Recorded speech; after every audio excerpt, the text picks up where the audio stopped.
여러분 반갑습니다. I'm Kwon-soa and this is K-Culture Dive.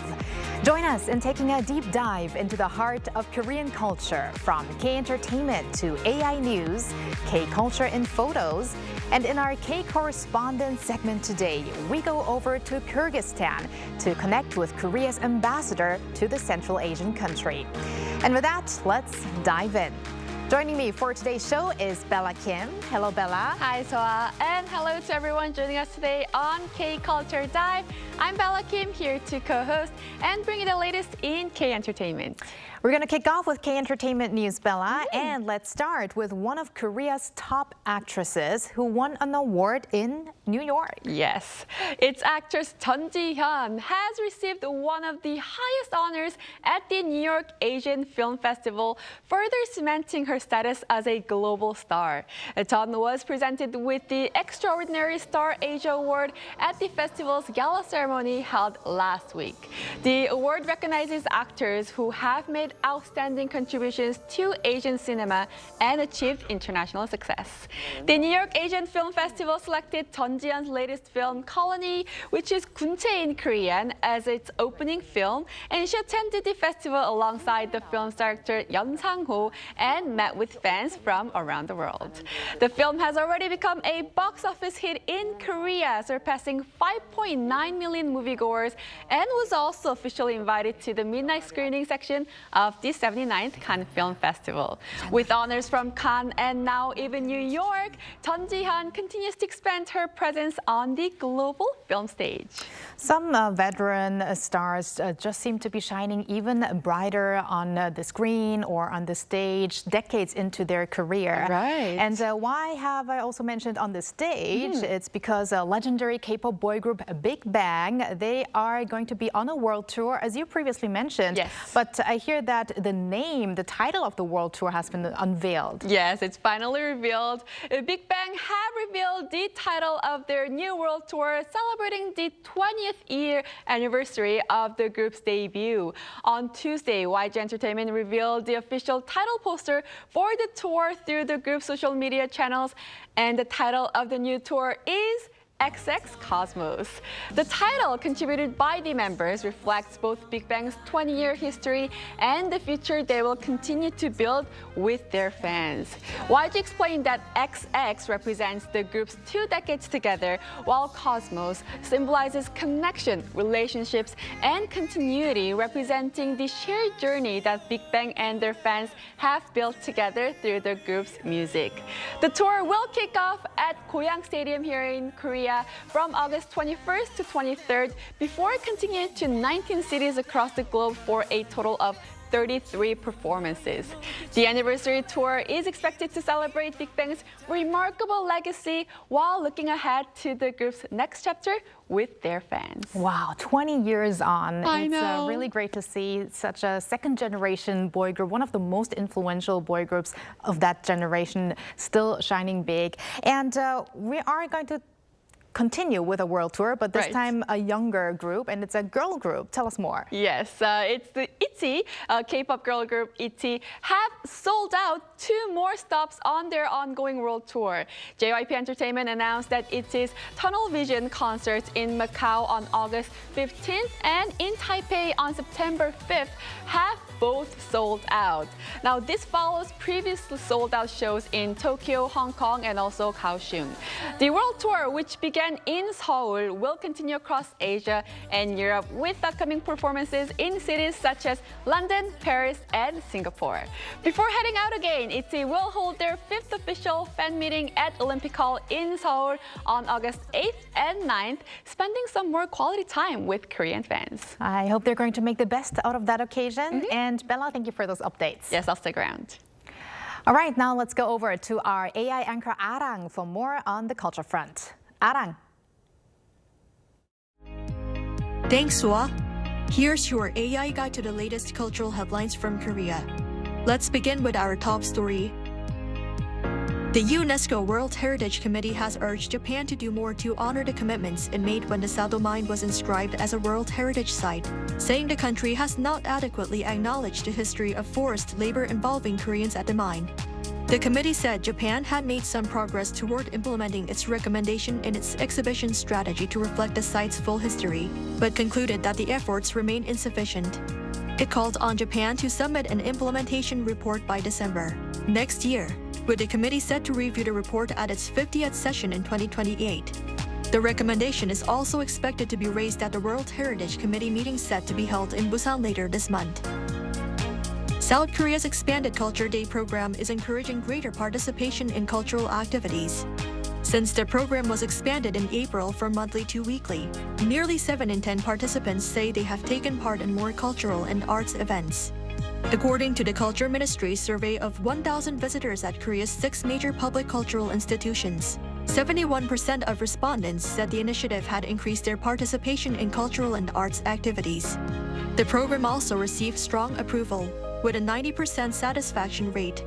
90% of the respondents said they plan to participate again, while 92% said they would recommend the program to others. To help foreign visitors beat the summer heat, Seoul will operate 8 major tourist information centers as cooling shelters. Starting next Monday, the centers will be open from noon to 3 p.m., offering air-conditioned rest areas, tourist information, and complimentary drinks, such as bottled water, iced coffee, and vitamin beverages. Participating locations include the tourist information centers in Myeongdong, Gwanghwamun, and Itaewon, all popular with international visitors.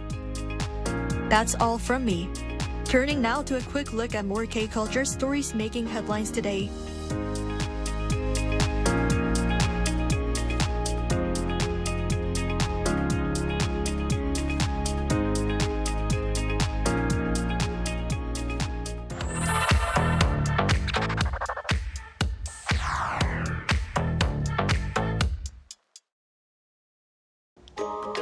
Through a single photo at a time, we take a closer look at culture in Korea. This is K-Culture in Photos. 열대야, or tropical nights, refers to nights when temperatures never drop below 25 degrees Celsius. And recently, many parts of Korea have been experiencing long stretches of both heat waves and tropical nights. For many people, that means tossing and turning through another sleepless summer night.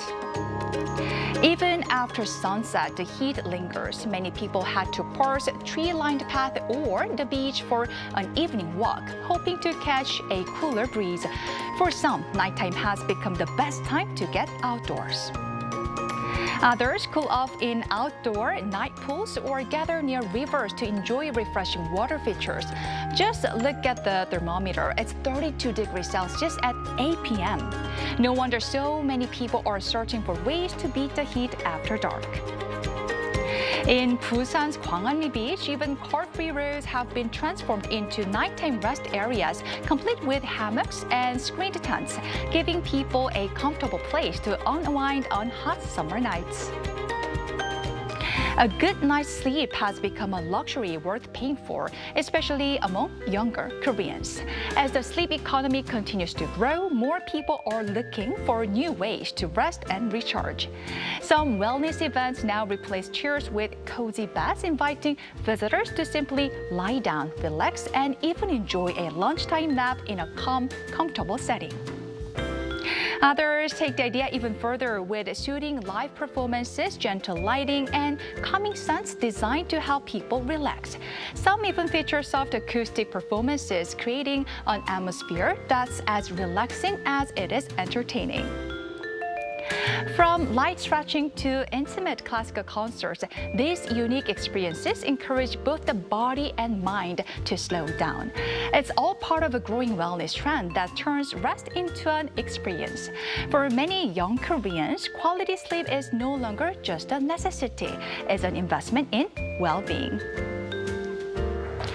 Imagine diving into one of Seoul's most famous lakes. Every summer, Seokchon Lake transforms into a venue for an exciting aquathlon, a race that combines open water swimming with running. Against the backdrop of Seoul's iconic skyline, competitors dive into the lake before racing toward the finish. Some participants even take on the extra challenge of climbing all 123 floors of the nearby skyscrapers. From seasoned athletes to enthusiastic amateurs, people of all ages join the race, powering through the water despite the summer heat. For many, simply crossing the finish line is a personal victory. On an ordinary day, this lake is a peaceful place for a stroll, but during the event, it feels more like an international sporting arena, with swimmers slicing through the water and spectators cheering them on.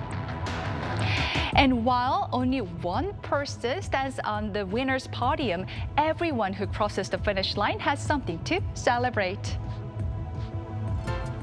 Nothing says summer in Korea quite like a juicy slice of watermelon. From seedless varieties and mini watermelons to yellow fleshed ones, this beloved fruit now combines in all shapes and sizes.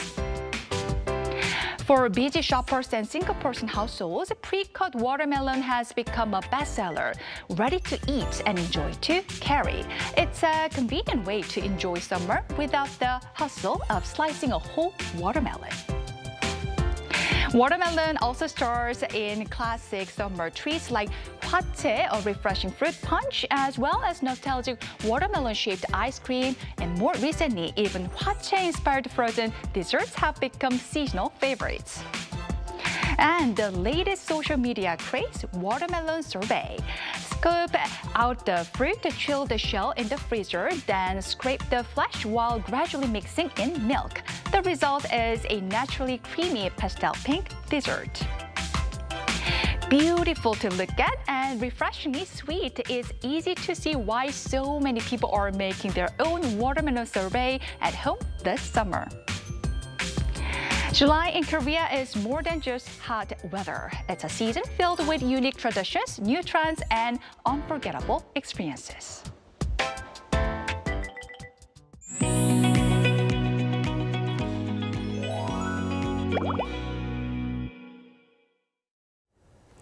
The Korean wave has found a passionate audience in the Central Asian country of Kyrgyzstan, where interest in Korean language, K-pop, and even traditional martial arts continues to grow. We're delighted to be joined all the way from Kyrgyzstan by Kim Kwang-jae, Ambassador of the Republic of Korea to the Kyrgyz Republic, to learn more about how Korean culture is being embraced there. Welcome, Ambassador Kim. Hi, Ambassador. Hi. Thank Good you afternoon. very much. Yes, good afternoon, and thank you you. very much for joining us. It is an honor to have you on the program, Ambassador Kim. So to begin with, could you tell our viewers a little bit about the country Kyrgyzstan? Thank you very much for this valuable opportunity. It is my great honor to join K-Culture Dive today. I would like to send my warm greetings to all the viewers of K-Culture Dive around the world. Kyrgyzstan is a very beautiful country in the heart of Central Asia. It is a land of high mountains, wide valleys, clear lakes, and old Silk Road history. Many people know Isikul, one of the world's largest mountain lakes.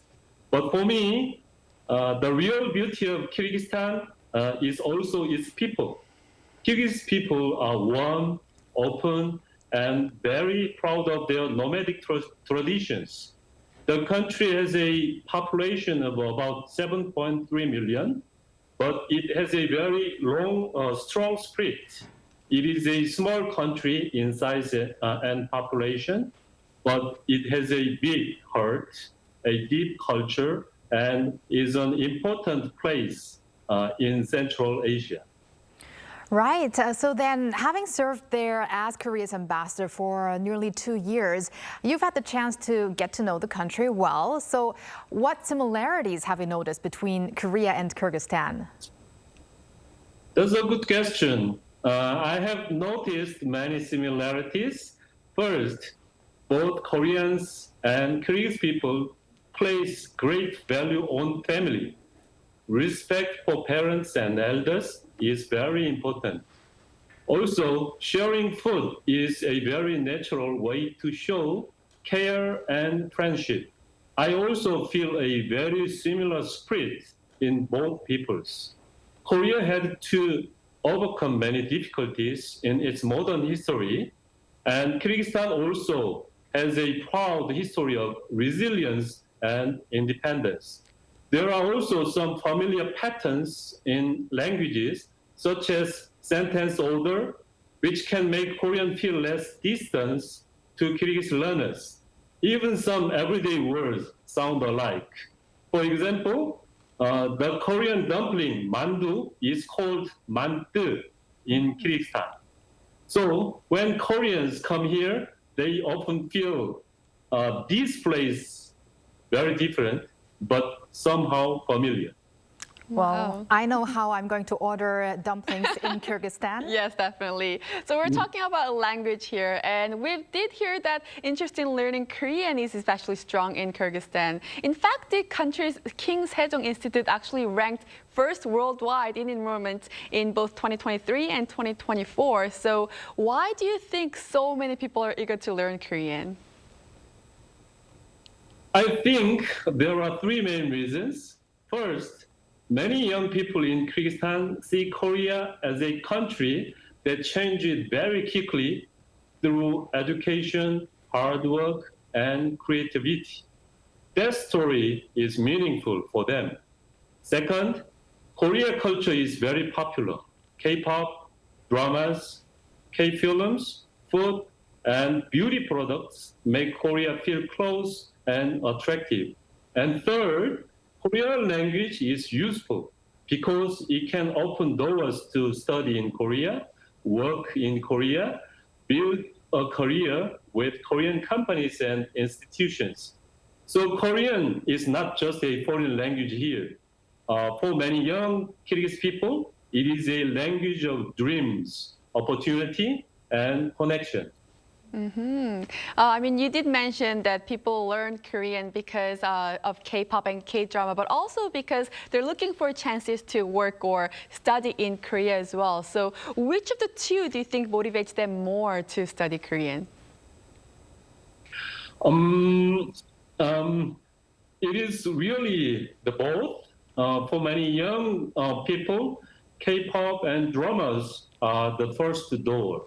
They hear Korean songs, watch Korean stories, and become curious about the language. That is the emotional beginning. But later, the interest often becomes more practical. They want to study at a Korean university. They want to work in Korea or take part in exchange programs. So I would say culture creates the spark, and opportunity keeps the interest alive. This is why cultural exchange is so powerful. A song or a drama can lead to language study, and the language study can lead to a real-life connection between our two countries. And staying with that cultural spark, Ambassador Kim, we've also heard that Kyrgyzstan hosts an annual K-pop festival. So is there a particularly memorable moment or story that stood out to you? Yes, we have, every year we have the K-pop festival here. I am very moved by the passion of young Kyrgyz performers. They do not simply copy Korean music. They study it, practice it for months, and make it their own.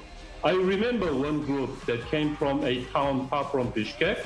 Their Korean pronunciation, dancing, and energy were very, truly impressive.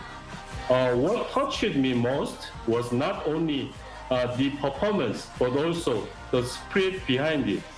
Through K-pop, these young people build friendship, confidence, discipline, and a strong sense of unity. And when the audience sings along in Korean, you can feel that this is more than an entertainment itself. It is a meeting of young hearts.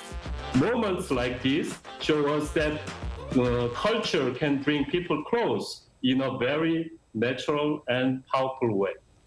Indeed. And I hear also that a large K-pop audition program is going to be broadcast on Korean television next month. And that is going to include also members from Kyrgyzstan, Kazakhstan, and Uzbekistan. I think that's also a result of that interest in K-pop spreading in Central Asia.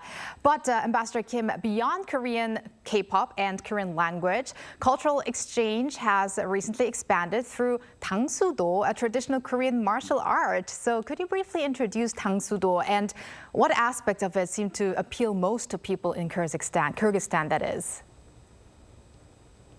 I think Tangsudo is a very traditional Korean martial art. It teaches strong kicks and strikes, but it is not only about a physical power. It also teaches discipline, respect, patience, and self-control. I think this is what many people in Kyrgyzstan can find attractive. Kyrgyzstan has a proud tradition of strength, courage, and horse riding culture. So people here understand the value of physical training, but they also respect the deeper meaning behind martial arts.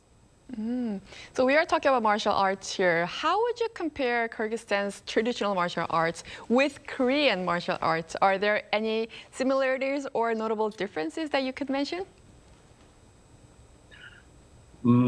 I would not say Kyrgyzstan has martial arts in exactly the same way Korea does, but it has a very strong tradition of combat sports and nomadic games, such as Kyrgyz Krosh, Alish, Anish, and Gokor. These require strength, courage, balance, and endurance. Korean martial arts like Tangsudo and Taekwondo are more structured with forms, etiquette, and training in a dojang. Kyrgyz traditions are more closely linked to nomadic life, horses, and community festivals. But the values are very similar. That is respect, self-control, courage, and perseverance. So I believe martial arts and traditional sports can become a meaningful bridge between our two cultures. Right. And finally, looking ahead, in what area of cultural exchange do you see the greatest potential for bringing Korea and Kyrgyzstan even closer together? I see the greatest potential in people, especially young people. K-pop, Korean language have already built a strong foundation, but the next step should be deeper exchange. More students visiting each other's countries, more joint cultural programs, more cooperation between schools and universities, and more chances for young people to work together. Korea is paying more attention to Central Asia, and Kyrgyzstan is one of Korea's very important partners in the region. If today's fans of Korean culture become tomorrow's students, teachers, artists, business people, and diplomats, then our relationship will become much stronger. Culture begins with interest, but it can grow into a lasting friendship. All right. And on that note, Ambassador Kim, we want to thank you for joining us on the show today, and especially also for that big role in connecting Kyrgyzstan and Korea. And we look forward to deeper relations in the future. Thank you very much. And yes, we appreciate it. Thank you. Thank you. Thank you very much. And thank you, Bella, as always. So we're going to have you back here next week. Yes, I'll see you next week. Thanks for watching and for your interest in everything K-Culture. K-Culture Dive will be back on Monday, 2 p.m. Korea time after an extended weekend as Korea commemorates Constitution Day on July 17th. Have a culture-filled day or evening and see you back next week.